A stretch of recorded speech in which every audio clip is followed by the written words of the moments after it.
Good afternoon students. તો last લેક્ચરની અંદર આપણે એસટીડીએસ વિશેની બધી માહિતી જે છે જે રોગોના પ્રકાર હતા એ પૂરા કરેલા હતા. આજે આપણે ચેપ્ટર નંબર 4 નો છેલ્લો ટોપિક જે છે એ શરૂ કરવાનો છે કે જેનું નામ છે અફળદ્રુપતા અથવા તો વંધ્યતા.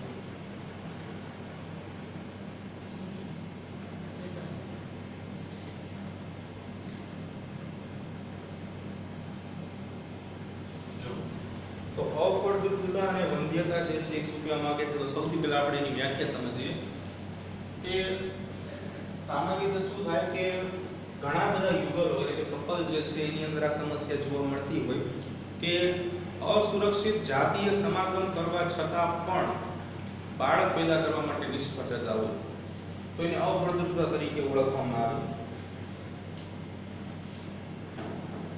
એટલે કે અસુરક્ષિત જાતીય સમાગમ કરવા છતાં બાળક પેદા કરવામાં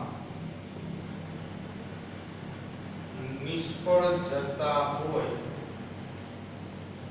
તો આ ક્રિયાને અફળદ્રુપતા અથવા તો વંધ્યતા કહેવામાં આવે.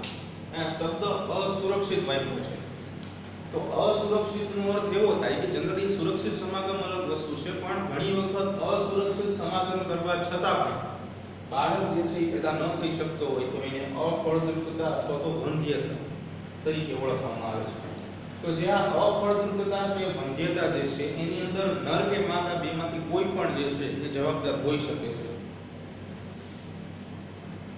તો આ ક્રિયા માટે નર કે માદા બંનેમાંથી કોઈ એક સજીવ કે બંને જવાબદાર હોઈ શકે છે.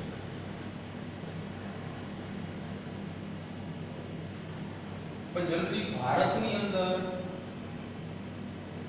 ભારત દેશમાં અફળદ્રુપતા અથવા વંધ્યતા માટે સ્ત્રીને જવાબદાર ઠેરવવામાં આવે છે.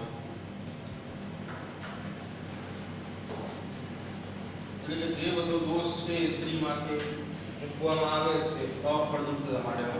પણ આપણે જાણીએ છીએ કે અફળદ્રુપતા જે છે જનરલી ફલનની ક્રિયા જે છે નર અને માદા જનનકોષ બંને ભેગા મળે તો જ થાય, બરાબર?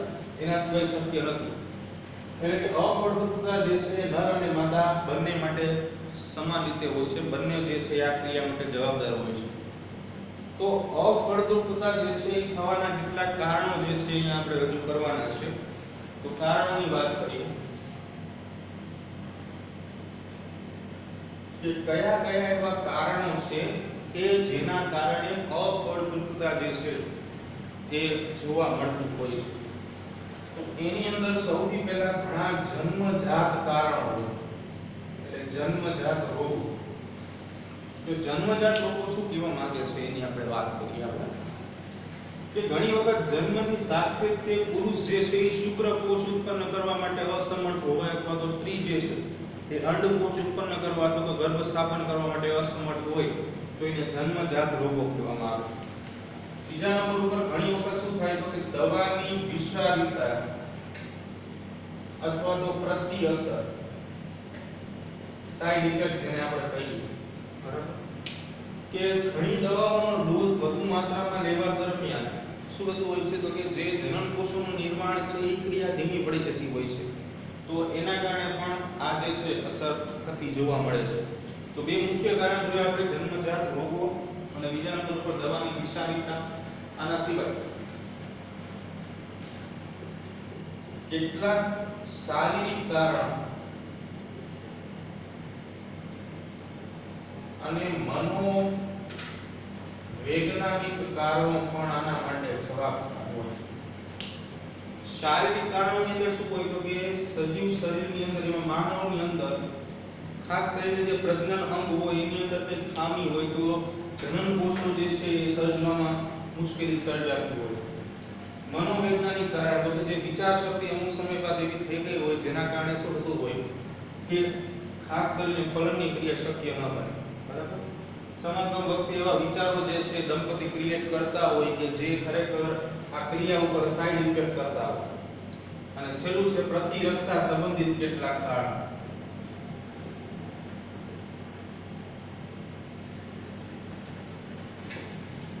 તો આ જે છે કારણો મોટા ભાગે અફળદ્રુપતા માટે જવાબદાર હોય છે. હવે પ્રશ્ન એવો થાય કે જો અફળદ્રુપતા હોય તો શું દંપતી જે છે એ કાયમી બાળક જે છે એ ધારણ કરી શકે કે ન કરી શકે, એટલે કે સ્ત્રી ગર્ભ ધારણ કરી શકે કે ન કરી શકે. તો આ અફળદ્રુપતા જે છે આજે વિશ્વના ઘણા બધા લોકોની સમસ્યા બની ગઈ છે. ઘણા બધા યુગલો જે છે એની અંદર આ પ્રક્રિયા જે છે પ્રોસેસ એ કોમન જોવા મળે છે. તો આને અટકાવવા માટે આપણે આર્ટ વિશે ભણવાનું છે. પદ્ધતિનું નામ છે ART આર્ટ. તો આર્ટની ક્રિયા જે છે આજે આપણા આજના ટોપિકની અંદર જોવાની રહેશે. તો આર્ટનું પૂરું નામ છે અસિસ્ટેડ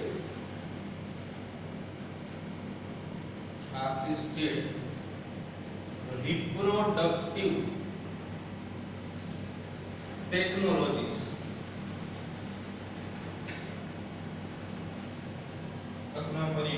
અસિસ્ટેડ રિપ્રોડક્ટિવ ટેકનોલોજીસ. બરાબર. એટલે કે આ જે છે આર્ટ એની મદદથી આપણે એની બધી પેટા પ્રકારો જોશું. આ આર્ટની ક્રિયા એક એવી ક્રિયા છે કે જેનાથી અફળદ્રુપ અથવા તો વંધ્યતા ધરાવતો વ્યક્તિ જે છે અથવા તો સ્ત્રી કે પુરુષ બેમાંથી એકમાં વંધ્યતા હોય અને જે ગર્ભ સ્થાપનની ક્રિયા અટકી ગઈ હોય એ ક્રિયા આપણે આર્ટની મદદથી શક્ય કરાવી દઈશું. બરાબર.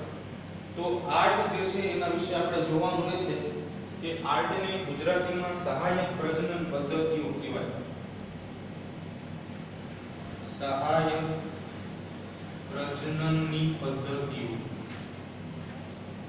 હવે આ આર્ટ સમજતા પહેલા આપણે એની અંદર બે અલગ અલગ શબ્દો ભણવાના છે.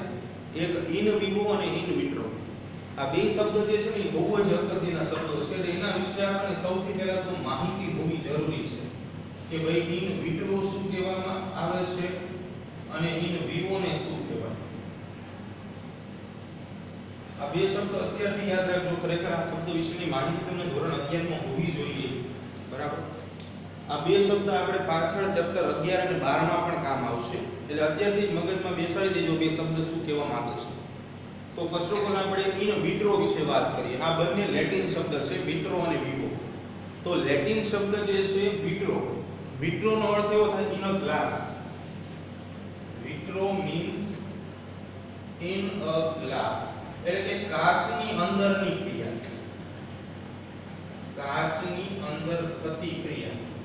એટલે ઇન વિટ્રો જે છે એનો સીધો અર્થ એવો થાય કે પ્રયોગશાળાની અંદર થતી બધી ક્રિયાઓ માટે ઇન વિટ્રો શબ્દ વાપરી. કેમ કે કાચના સાધનો જે છે એ બધા હશે પ્રયોગશાળામાં. એટલે કે પ્રયોગશાળામાં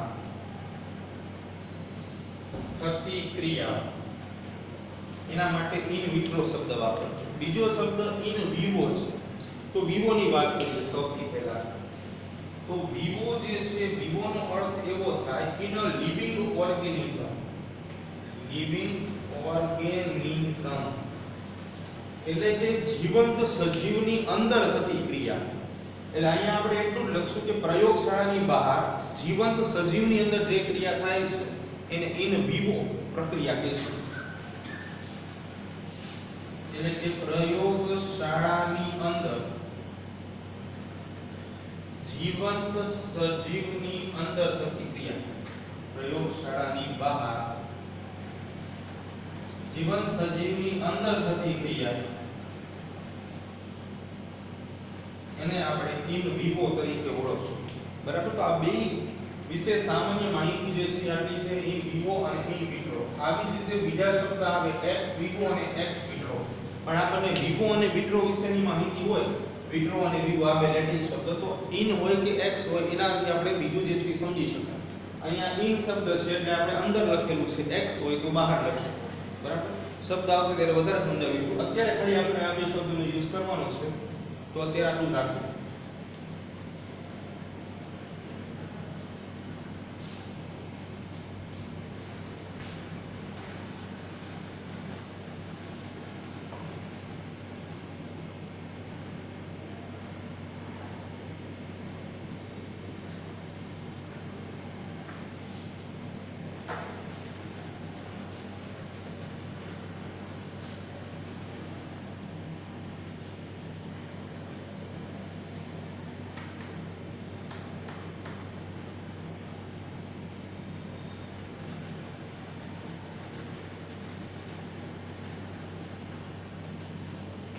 જો એ રીતે આગળ વધીએ તો એમાં સૌથી પહેલા આપણે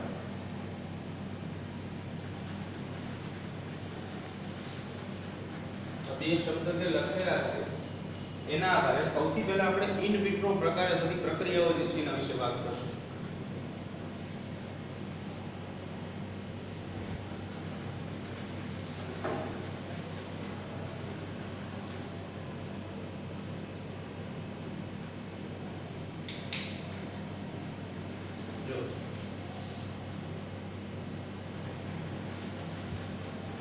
સૌથી પહેલા ઇન વિટ્રો પ્રકારે થતી પ્રક્રિયાઓ જોઈએ.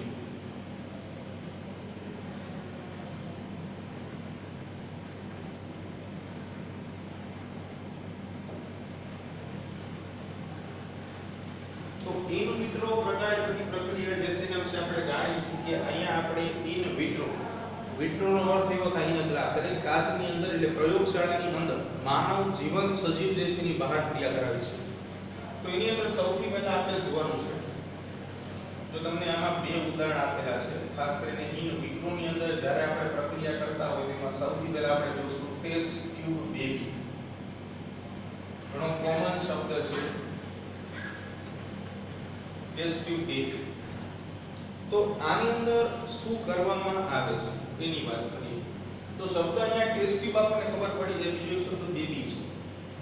તો આ એક પ્રકારનું IVF છે. Test tube baby is a one type of IVF. IVF નું પૂરું નામ થશે in vitro fertilisation. In vitro fertilisation. Fertilisation એટલે ફલન અને બીજો શબ્દ ઇન વિટ્રો જે હમણાં આપણે જોયું એટલે કે પ્રયોગશાળાની અંદર કરાવવામાં આવતું ફલન. બરાબર, પ્રયોગશાળાની અંદર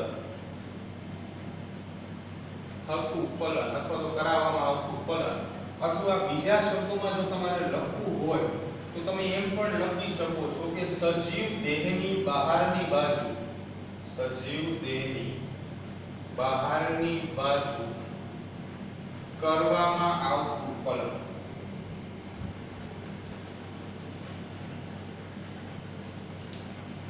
તો વાત IVF ની આપણે ટેસ્ટ ટ્યુબ બેબી. હવે એની અંદર શું કરી છે આપણે તો જો ખાસ કરીને ટેસ્ટ ટ્યુબ બેબી ની અંદર એક ટેસ્ટ ટ્યુબ ની અંદર આપણે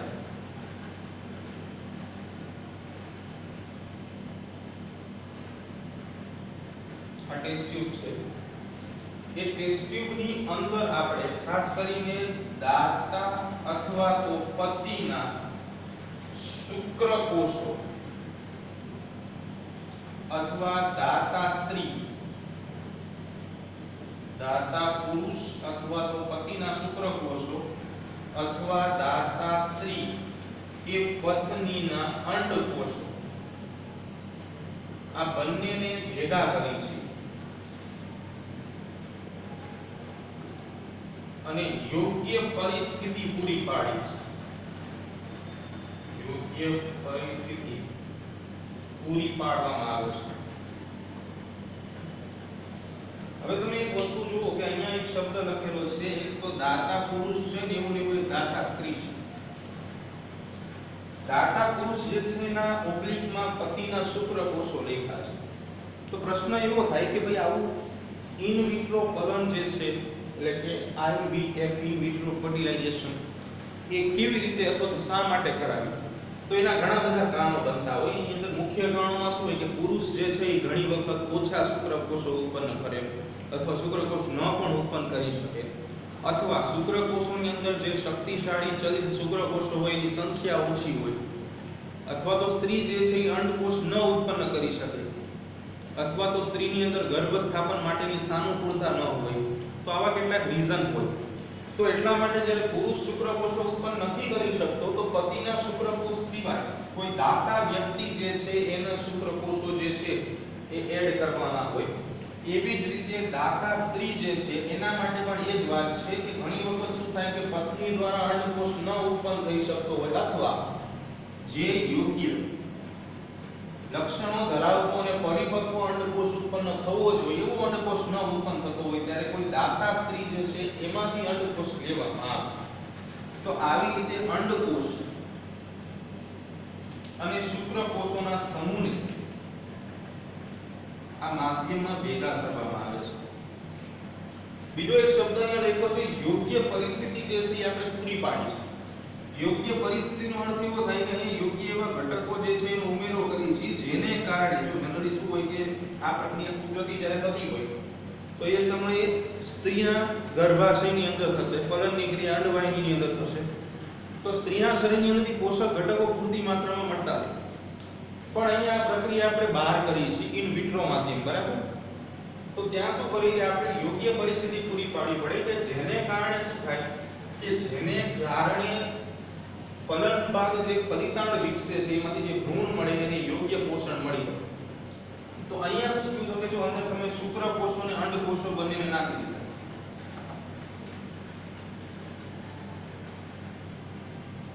હવે શુક્રકોષ અને અંડકોષ જે છે એ ફલનની ક્રિયા કરે કે જેને આપણે ફર્ટિલાઇઝેશન તરીકે ઓળખીએ છીએ.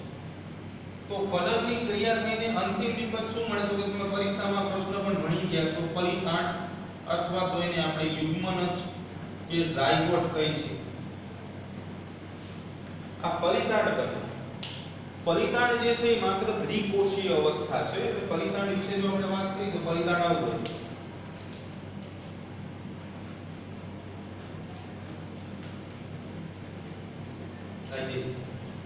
બરાબર? બે કોષીય અવસ્થા છે. હવે ફલિતાંડ જે છે એ આની જ અંદર વિભેદનની ક્રિયા શરૂ થશે 2 માંથી 4 8 16, બરાબર? એટલે શું થશે કે તમારી પાસે જે ફલિતાંડ છે જે આપણે IVF થી બનાવેલું છે એ ફલિતાંડ વિભેદનની ક્રિયા કરે એટલે એમાંથી બની જશે ભ્રૂણ.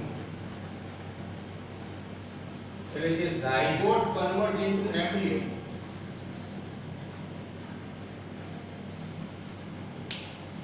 તો ઝાયગોટ કન્વર્ટ ઇન્ટુ એમ્બ્રિયો થશે પણ એના માટે વિભેદનની ક્રિયા લાગશે.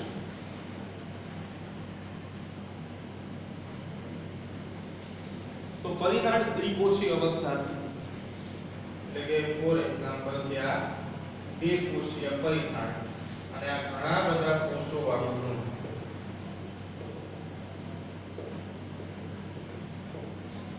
તો વિભેદનની ક્રિયાથી ફલિતાંડમાંથી ભ્રૂણ બની ગયું આપણે. હવે પ્રશ્ન એવો છે કે આ ભ્રૂણનું સ્થળાંતરણ કરવું પડે કે જેને આપણે ઈટી તરીકે ઓળખીશું. ઈટી નું પૂરું નામ થશે એમ્બ્રિયો ટ્રાન્સફર. એટલે કે ભ્રૂણ તબદીલી અથવા તો ભ્રૂણ સ્થળાંતરણ. અહીં આપણે લખીશું ભ્રૂણ સ્થળાંતરણ, એમ્બ્રિયો ટ્રાન્સફર. હવે જો આપણે શું કર્યું ફરી એકવાર આપણે રિકેપ લઈ લઈએ. સૌથી પહેલા ટેસ્ટ ટ્યુબની અંદર દાતા પુરુષની પત્ની અથવા દાતા સ્ત્રી અને પત્ની, દાતા પુરુષ અને પત્ની, દાતા સ્ત્રી અને પત્ની અંડકોષ અને શુક્રકોષ ભેગા કર્યા, અંદર જ ફલનની ક્રિયા થઈ, ફલિતાંડ બન્યું. આ ફલિતાંડ જે છે એ વિભેદનની ક્રિયાથી યુગ્મનજમાં કન્વર્ટ થઈ ગયું, ભ્રૂણની અંદર કન્વર્ટ થઈ ગયું એમ્બ્રિયોમાં. હવે જે આ એમ્બ્રિયો બન્યું છે એને આપણે સ્ત્રીની અંદર દાખલ કરી છે. આ પ્રક્રિયાને આપણે ઇન વિટ્રો શા માટે કીધી? કારણ કે અહીંયા જે ફર્ટિલાઇઝેશન એટલે કે ફલનની ક્રિયા છે એ ઇન વિટ્રો ટેસ્ટ ટ્યુબની અંદર થાય છે. તો બનેલું ભ્રૂણ જે છે એને હવે સ્ત્રીની અંદર દાખલ કરવાનું છે. તો એ સ્થળાંતરણ કરવાની બે ટેકનિક્સ છે. તો ભ્રૂણ સ્થળાંતરણ માટેની બે પદ્ધતિઓ. એમાં સૌથી પહેલા આપણે જોશું ઝિફ્ટ અને બીજા નંબર ઉપર જોશું IUT. પહેલા બેના પૂરા નામ જોઈએ. ઝિફ્ટ નું પૂરું નામ થશે ઝાયગોટ ઇન્ટ્રાફેલોપિયન ટ્રાન્સફર અને આનું નામ થશે ઇન્ટ્રાયુટેરિન ટ્રાન્સફર. ચલો બેનું નામ ઝાયગોટ ઇન્ટ્રાફેલોપિયન ટ્રાન્સફર અને ઇન્ટ્રાયુટેરિન ટ્રાન્સફર. તો અહીંયા બે શબ્દ તમે સમજો. પહેલો શબ્દ અહીંયા આપણે જોઈએ કે જે છે ઇન્ટ્રાફેલોપિયન ટ્રાન્સફર અને અહીંયા એક શબ્દ છે યુટેરિન ટ્રાન્સફર. તો આ જે શબ્દ ફેલોપિયન જે છે ફેલોપિયન ટ્યુબ એટલે કે અંડવાહિની તરીકે ઓળખવામાં આવે.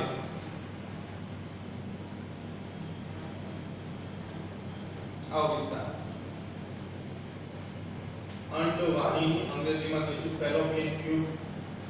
ફેલોપિયન ટ્યુબ બરાબર. તો પેલો પોઈન્ટ આપણે લઈએ ZIFT zygote intra fallopian transfer. Zygote યુગ્મનજ સ્વરૂપે હોય બરાબર છે.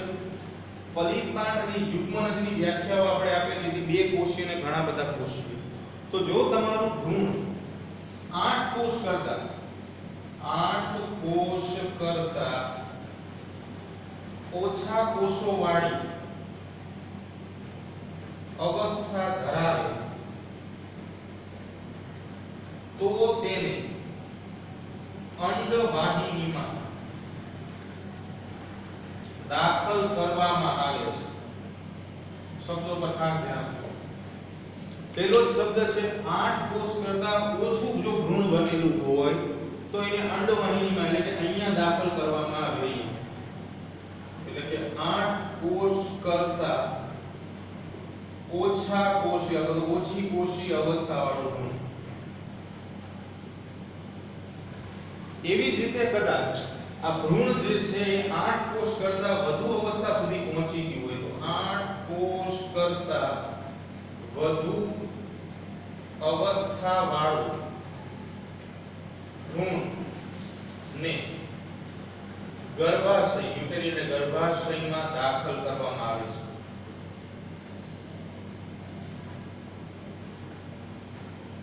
અથવા તબદીલ કરવામાં આવે છે બરાબર. તો આ બે પદ્ધતિ હતી. 8 કોષ કરતા ઓછી અવસ્થા અથવા 8 કોષ વાળી અવસ્થાને આપણે દાખલ કરશું ફેલોપિયન ટ્યુબ એટલે કે અંડવાહિનીની અંદર. પણ એની કરતા વધારે અવસ્થા હશે તો યુટેરિન એટલે કે ગર્ભાશયમાં દાખલ કરશું.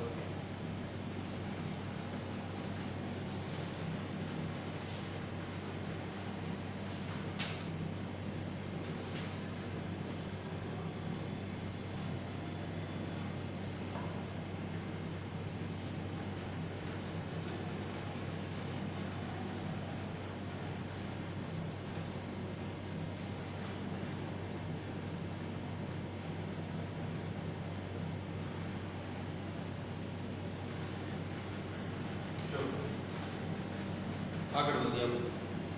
હજુ અહીંયા સુધી આપણે સૌથી પહેલા શું જોયું કે ભાઈ ટેસ્ટ ટ્યુબ બેબી જેને આપણે આઈવીએફ કહીએ છીએ. તો આઈવીએફ વિશે આપણે બધી વાત કરી હતી, એમ્બ્રિયો ટ્રાન્સફર વિશે પણ વાત કરી હતી. હવે બીજો એક ટાઈપ જોઈએ બરાબર.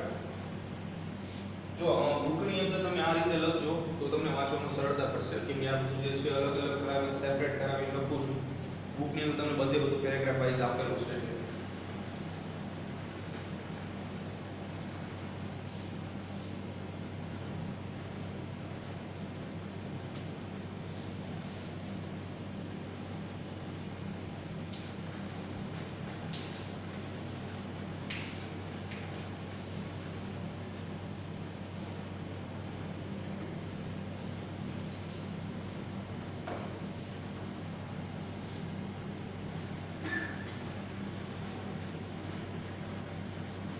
તો જો નેક્સ્ટ આગળ મુદ્દો ચર્ચવાનો છે આપણે. એનું નામ છે ICSI.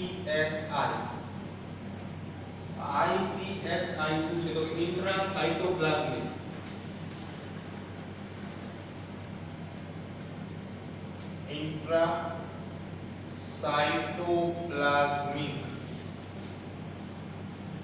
Sperm injection. Intracytoplasmic sperm injection એટલે કે અંતઃકોષરસીય શુક્રકોષ નિક્ષેપણ. અંતઃકોષરસીય શુક્રકોષ નિક્ષેપણ. આ ICSI આખ્યા કોઈ પૂરું નામ થશે. તો અહીંયા શું કરી છે આપણે જો તો અહીંયા એક વસ્તુ તમને આજે ખબર પડી જાય. સ્પર્મ इंजेक्शन અને શુક્રકોષ નિક્ષેપણ એટલે દાખલ કરવા તબદીલ કરવા. તો આ એક એવી પદ્ધતિ છે કે જેની અંદર અંડકોષની અંદર સીધા શુક્રકોષનો આપણે દાખલ કરીશું પ્રયોગશાળાની અંદર. એટલે કે જીવંત માધ્યમની બહાર. તો જો એના વિશે વાત કરીએ કે આ પદ્ધતિમાં અંડકોષોની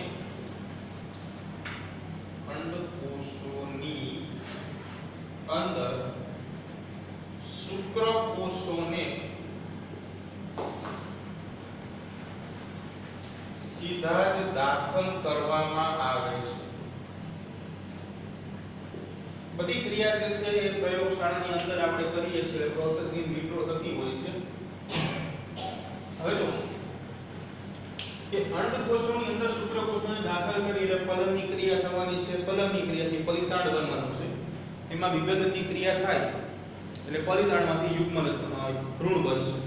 તો ભ્રૂણ એટલે એમ્બ્રિયો જે બન્યું છે એ એમ્બ્રિયોને, હવે ભ્રૂણ માટે આપણે વાત કરી તો અહીંયા એમ્બ્રિયો ટ્રાન્સફર, તો એનો નિયમ હતો કે 8 કે ના કરતા ઓછા કોષીય અવસ્થા હોય તો જનરલી આપણે ફેલોપિયન ટ્યુબ એટલે અંડવાહિનીમાં દાખલ કરતા હતા.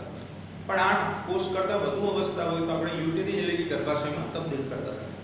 તો અહીંયા આપણે ભ્રૂણ જે છે એ જ પોઈન્ટ આપણે લખવાનો છે કે બનેલા ભ્રૂણને અંડવાહિની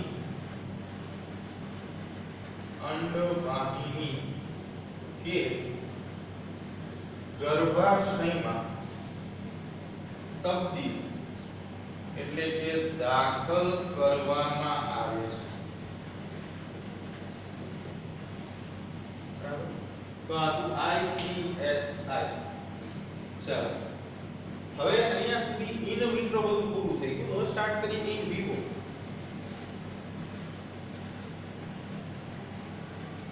એટલે ઇન વિવો વિશે ખાલી સામાન્ય માહિતી આમાં આપણે લઈ લઈએ જે ઓલરેડી આપણે લખાઈ કે વિવો નો અર્થ શું થાય કે જીવંત માધ્યમની અંદર. ઇન વિવો એટલે જીવંત માધ્યમની અંદર એટલે કે આપણે ખાસ કરીને લેબોરેટરીની અંદર ક્રિયા નથી કરાવતા, સીધા જીવંત સજીવની અંદર ક્રિયા કરાવીશું. તો ઇન વિવો ની અંદર સૌથી પહેલા આપણે જોવાનું છે જે પોઈન્ટ, એનું નામ છે ગિફ્ટ. GIFT gift. આખું નામ થશે ગેમેટ ઇન્ટ્રાફેલોપિયન ટ્રાન્સફર. જો gamete intrafallopian transfer, fallopian transfer, intra બધું તમે સમજી ગયા છો. પહેલો શબ્દનો ગેમેટ્સ આવે. જન્યુઓ માટે ગેમેટ શબ્દ વપરાય, બીજાણુ માટે સ્પોર્સ શબ્દ વપરાય. તો આની અંદર આપણે શું કરીએ છીએ, જન્યુઓ તમે સમજો છો કે ભાઈ નર જન્યુ ને માદા જન્યુ ગેમેટ્સ. તો એને દાખલ કરવાના છે. ક્યાં દાખલ કરવાના છે? Fallopian tube. બરાબર? ફેલોપિયન ટ્યુબ એટલે કે અંડવાહિનીની અંદર આપણે દાખલ કરીશું. એટલે ખાસ કરીને અંડકોષ ઉત્પન્ન ન કરી શકતા હોય આ ક્યારે લઈ જવામાં આવે તો કે એવી સ્ત્રીઓ કે જે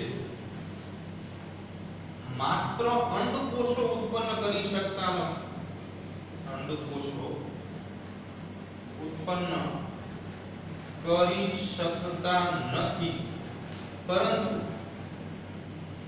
ફલન અને ગર્ભસ્થાપન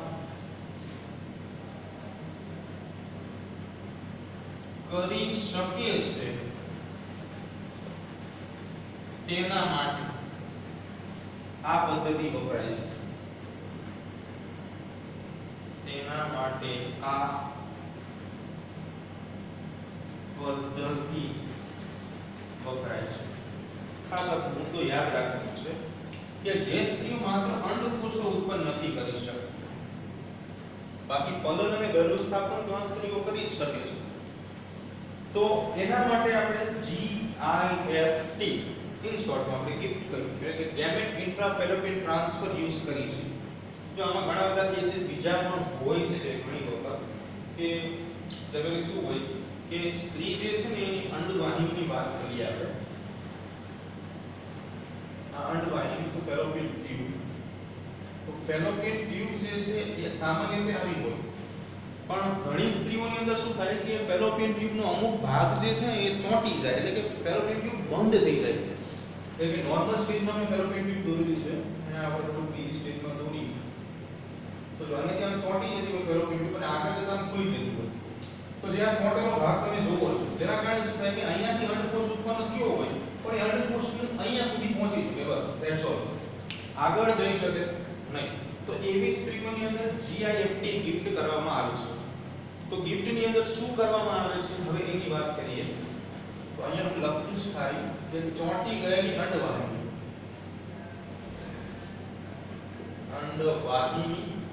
કે ફેલોપિયન ટ્યુબ અથવા બંધ થઈ ગયેલ અંડવાહિની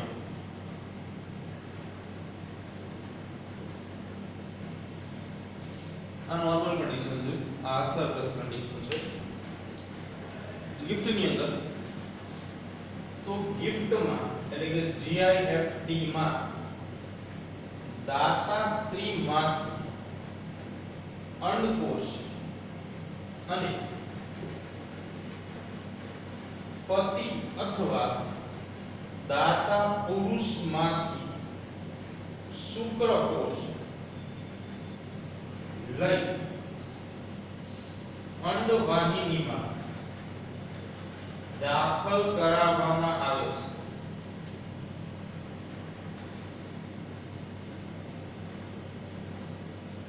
દાખલ કર્યા પછી અંડવાહિની તમને એમ ખબર પડી જશે ફેલોપિયન શબ્દ ફેલોપિયન ટ્યુબ બરાબર તો ત્યાં દાખલ કરવામાં આવે છે અહીં ફલનની ક્રિયા થઈ શકે અહીં એટલે કે અંડવાહિનીમાં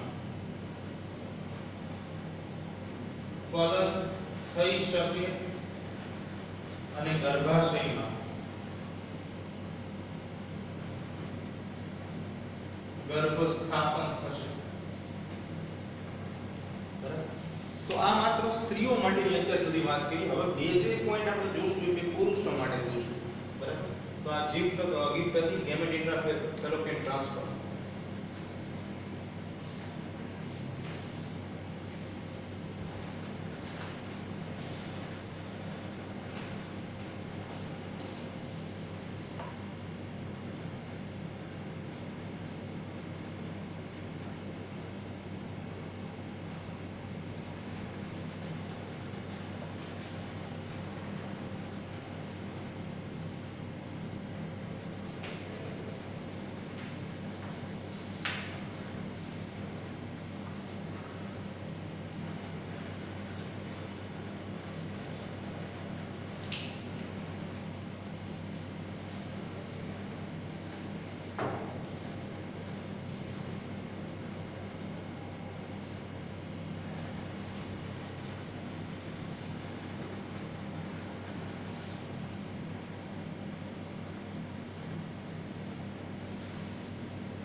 પુરુષ જે છે એ શુક્રકોષો ઉત્પન્ન ઓછા કરતો હોય અથવા તો શક્તિશાળી જે મુજબ શુક્રકોષોની સંખ્યા હોવી જોઈએ વીર્યમાં એ ન હોય તો શું થાય બરાબર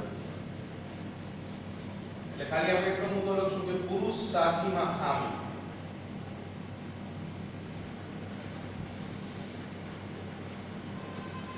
તો એની અંદર શું છે કે ખાસ કરીને બે મુદ્દાઓ આપણે લખવાના છે કે પુરુષ શુક્રકોષ ઉત્પન્ન ન કરી શકતો હોય અથવા વીર્યમાં યોગ્ય માત્રામાં શુક્રકોષોની સંખ્યા ન હોય એટલે કે કામ ઓછા પડે શુક્રકોષોના બરાબર તો એ સમયે હવેની જે બધી પદ્ધતિઓ જે છે જેના વિશે આપણે વાત કરશું એ ધ્યાનમાં લેવાની છે તો એની અંદર સૌથી પહેલા આપણે વાત કરવાની છે AI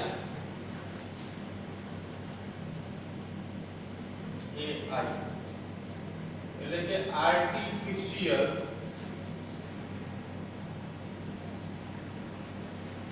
insemination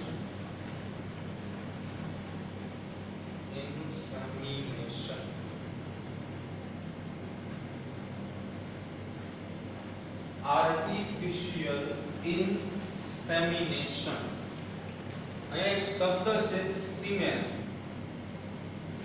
ગુજરાતીમાં વીર્ય તરીકે ઓળખવામાં આવે, આર્ટિફિશિયલ એટલે કૃત્રિમ, આખો એનો અર્થ એવો થશે ગુજરાતીમાં કે કૃત્રિમ વીર્ય સેચન.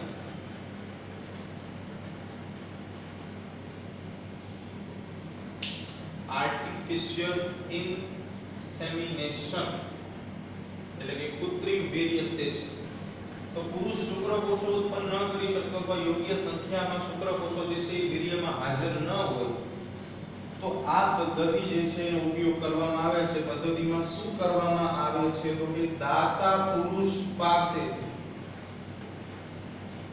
શુક્રકોષો લઈને આ શુક્રકોષોને સ્ત્રીના યોનિ માર્ગ મારફતે દાખલ કરવામાં આવે છે. દાખલ કરવામાં આવે છે. બરાબર? એવું ને એવું બીજું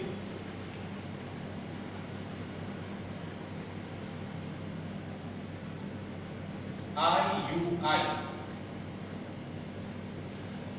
એટલે કે intrauterine insemination. intrauterine insemination એટલે કે અંતઃગર્ભાશય વીર્ય સેચન. અંતઃઉટેરીન એટલે ગર્ભાશય વીર્ય સેચન. આ જ સમસ્યાઓ ઉપર બે સમસ્યાઓ લખેલી છે ને આવી સમસ્યાઓ હોય ત્યારે તે આ સમસ્યાઓ જે માત્ર પુરુષમાં જોવા મળશે અને નીચેની બાજુએ એ સમસ્યાઓ જે છે એનું નિરાકરણ આપણે રાખેલું છે. તો આની અંદર શું થશે? સેમ ટુ સેમ કે દાતા પુરુષના શુક્રકોષનો જથ્થો લઈને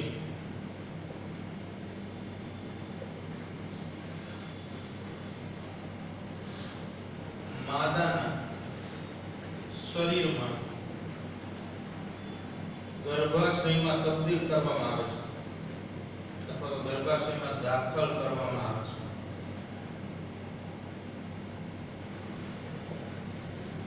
એટલે આપણા જનરલ પોઈન્ટ્સ હતા અહીંયા સુધીના. બરાબર? તો બીજી વાત અહીંયા આપણે એક શબ્દ વારંવાર વાપરી છે દાતા પુરુષ, દાતા સ્ત્રી. પણ કોઈ પણ પુરુષ કે સ્ત્રીને દાતા તરીકે ન લઈ શકાય. એના માટેની પણ કંઈક ને કંઈક લાક્ષણિકતા છે કે ખાસ કરીને જ્યારે પુરુષ હોય કે સ્ત્રી હોય જે જનન કોષો આપે છે એ બંને જોડાઈને જ્યારે એમાંથી કંઈક નવી નિપજ મળે છે કે એક ભ્રૂણ મળે છે એમાંથી બાળક બનશે તો આ બાળક બનવામાં કંઈક સમસ્યાઓ છે કે નહીં આ પ્રશ્ન જે છે એની ઉપર સંશોધન કર્યા બાદ જ તે કોઈ વ્યક્તિ જે છે એના શુક્રકોષો કે અંડકોષો જે છે એનો ઉપયોગ કરી શકાય. ડાયરેક્ટ શુક્રકોષો કે અંડકોષોનો સીધો ક્યારે ઉપયોગ કરી શકાતો નથી. બરાબર? તો અહીંયા આપણી બધી 8 અસિસ્ટેડ રિપ્રોડક્ટિવ ટેકનોલોજીસ પૂરી થઈ ગઈ છે. બરાબર? હવે જો બીજી હવે અગત્યની વાત જે છે લાસ્ટ પોઈન્ટ આપેલો છે કે આ બધી ક્રિયાઓની અંદર કંઈક ખામીઓ જે છે આવતી હોય છે એના વિશે આપણે વાત કરવાની છે.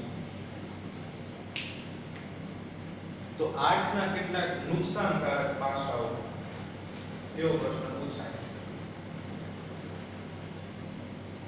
નુકસાનકારક પાસાઓ. તો 8 ની પદ્ધતિના નુકસાનકારક પાસાઓ નેગેટિવ પોઈન્ટ્સ કયા કયા છે એની આપણે વાત કરીએ. તો સૌથી પહેલા અહીંયા જે આપણે તો અત્યારે બહુ ઈઝીલી બધું બોલીને સમજીને ડ્રો કરીને સમજી શકીએ છીએ કે ભાઈ આમ કરી ભેગા કરી પણ ખરેખર આના જે સાધનો છે એ બધા મોંઘા આવતા હોય છે. તો આ પદ્ધતિમાં ઉપયોગી સાધનો અને આ પદ્ધતિઓ ખર્ચાળ છે. જેથી કરીને દરેક વ્યક્તિ જે છે એ અફોર્ડ ન કરી શકે આ પદ્ધતિ. બરાબર? આ પેલો નેગેટિવ પોઈન્ટ.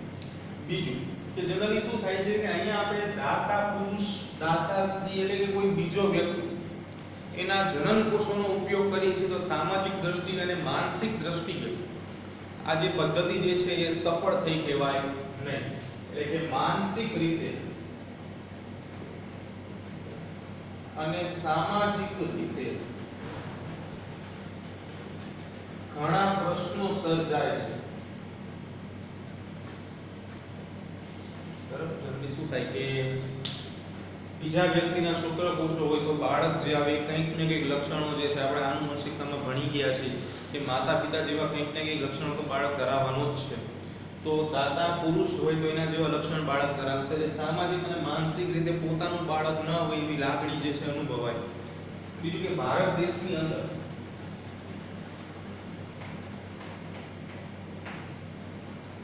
અન્ય કોઈ વ્યક્તિ કોઈ બાળકની સાર સંભાળ રાખી શકે છે.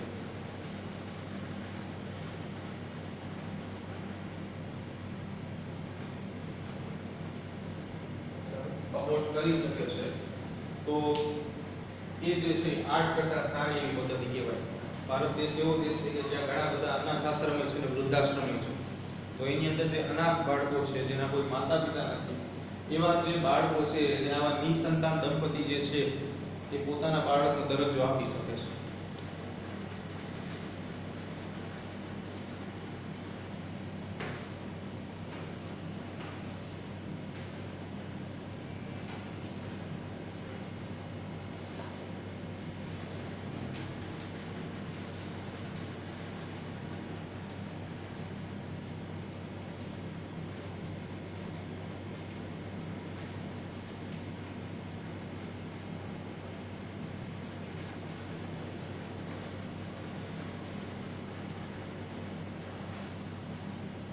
તો આની સાથે જ આપણે આ ચેપ્ટર નંબર 4 પણ પૂરું કરીએ છીએ.